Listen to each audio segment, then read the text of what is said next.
un truc qui m'a fasciné en préparant cet entretien, c'est qu'on parle beaucoup des réfugiés climatiques pour les êtres humains, mais j'ai vu que c'était aussi le cas pour les animaux et même les arbres. Ah oui, les plantes, les herbes, tout, bien Alors sûr. comment un arbre peut être un réfugié climatique? C'est intéressant d'ailleurs, parce qu'un arbre, malheureusement, à part dans Fantasia, dans Walt Disney, où l'arbre sort ses racines et se promène, un arbre, il va pas vite.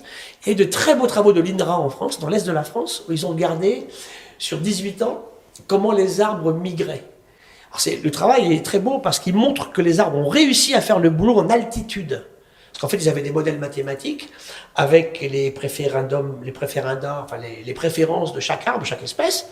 Et ils montraient qu'avec le climat qui change très vite, le chemin que devrait faire l'arbre. Ils sont montés en altitude, mais ils n'ont pas eu le temps de faire le chemin au niveau horizontal. Donc on ça a veut même dire des cas aux États-Unis où ils sont partis dans le mauvais sens. Ils sont partis vers le sud, tellement ils sont paumés. Mais comment ça se passe du coup? Un animal, en fait, tu vois sur une dizaine ou une vingtaine d'années qu'ils vont vivre plus au nord, Oui, plus au tout sud, c'est ça? Alors, au nord dans l'hémisphère nord, au sud dans l'hémisphère sud. C'est très clair, ça. Hein, au sud de l'équateur, c'est pas pareil. Alors, bien sûr, le milieu génial pour faire ça, c'est l'océan.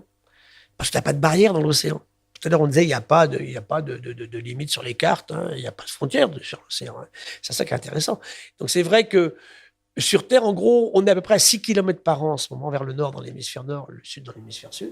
Qu'est-ce qui est de 6 km par an? Les poissons, c'est ça? Les animaux, en général. Ils bougent de 6 km par an? À peu près, oui. À cause du climat qui change? C'est ça, ouais. Ils s'adaptent au préférendum thermique. Et en mer, aujourd'hui, c'est 47 km par an pour le plancton, 27 pour les poissons. Donc chaque année, les poissons au large d'Ouessant font 27 km plus au nord, pour simplement répondre à la température de surface de l'eau qui est en train d'augmenter. On voit les lançons de Normandie qui sont rendus en Écosse, on voit les anchois de Méditerranée qui sont rendus dans le golfe de Gascogne. On pêche, pas chez moi, à Banyuls, on pêche des dorades coryphènes, un poisson que je connaissais, que connaissent les gens qui ont voyagé, parmi ceux qui nous écoutent. Ils les ont mangés à Tahiti et aux Antilles, pas du tout en France. Maintenant, il y en a dans le golfe de Gascogne. C'est facile de migrer en mer, oui. Il y a une grosse migration vers le nord dans l'hémisphère nord. Mais du coup, paradoxalement, on pourrait dire, du coup, c'est bon, ils s'adaptent. Oui, c'est bon. D'autant plus que rien ne se grille, rien ne se perd. Hein. On va perdre nos poissons normands, mais on va récupérer des poissons marocains. Hein. Alors, c'est quoi le problème, du coup? Le problème, il vient du fait que quand ils vont migrer vers le nord, il y a un moment, ils ne pourront plus continuer. Et ça pose un énorme problème en Méditerranée aussi. C'est qu'en Méditerranée, ce n'est pas indiqué la sortie. Donc, ils s'accumulent en mer Tyrrhénienne, en face de Venise, dans le fond de la mer Adriatique. Et là, comment ils font? Il faudrait mettre des pancartes. La sortie n'est pas par là. Il faut revenir vers Gibraltar. Et beaucoup sont rentrés par Suez. Hein. On a au moins 700 espèces arrivées de mer Rouge par le canal de Suez, hein, depuis qu'on l'a ouvert aujourd'hui. De toute façon, sur l'aspect température, on peut le dire tout de suite, hein, c'est pas déflorer le sujet. Il y a deux aspects immédiats de la température sur le vivant. Un, ça augmente le métabolisme, je consomme plus d'oxygène, je respire plus.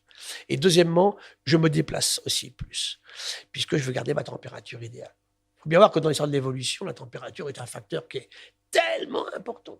Et c'est là que l'humain fait fausse route en disant nous, on a échappé à ça, on n'est plus dans les réalités écologiques. Totalement faux. On a regardé, nous, les records du monde d'athlétisme, sont totalement liés à la température.